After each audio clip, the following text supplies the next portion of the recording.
Hi, I'm Mitch Slater, Senior Financial Advisor with UBS Wealth Management and Chief Flick Officer for FinLit. And I'm joined today by Chelsea Cross. Hi everybody, I'm very happy to be here. I'm Chelsea Cross. At 16 years old, I started my first radio show because I really thought millennials needed a platform to come together, voice their opinion, learn from their peers, and also learn from experts today.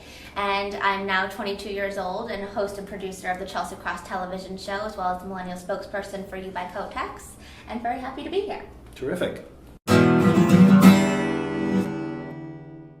Any common mistakes, things you saw kids in college doing, or maybe some of your friends in their first job? You know, the one thing that frustrates me and saddens me is that I don't think that people are taking the initiative to educate themselves on the important things. If you ask anybody what Kim Kardashian's baby's name is, they know it. Right. But we may not know the difference between a checkings and a savings account. So I think it's more of take advantage of the ample resources that are out there via internet, and especially you can clearly see the reviews on things to know whether things are worth your time or not. It's important to learn things that are important, and I think that in a time where there's a lot of negative in the world, we try to dive into guilty pleasures like reality television. The Real Housewives of Orange County, I always say, is my guilty pleasure because I need to not think. But sometimes we do need to think and think about the things that are really important instead of just the trash magazines, and educating ourselves on the important things like social issues, how to get involved, how to get involved with something bigger than yourself, and especially nothing's more important than finances and savings, and because that's going to set your destiny for the rest of your life. So I don't know if it's a mistake, but I just urge people to educate themselves more on the more important things. And I'm noticing this, at least with my son is 20, and with some of his friends, that they are more socially responsible than I've seen in some of the previous generations, certainly not in my generation.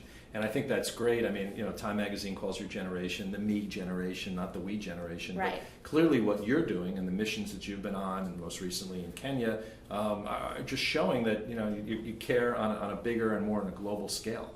Yeah, and that exact stereotype from the Time Magazine, because of course I got it right away and read it word for word. Right. I said, okay, I think that people fall into, different pockets within every generation. Every generation has the me people. Every generation has the we people. But I think what people tend to neglect regarding the millennial generation is that we are the most accepting generation ever. We are the most liberal generation ever. We are the most philanthropic generation ever. And I think the more that we highlight those people, the more the cultural shift will change. And that's the frustration that I have with the media and with the times today, is that we tend to harp on the negative when I think we should highlight the positive, because then people will look up to them instead of the not so great people. You know what I mean? So I think focusing on the positive, focusing on the things that need to be expressed and shared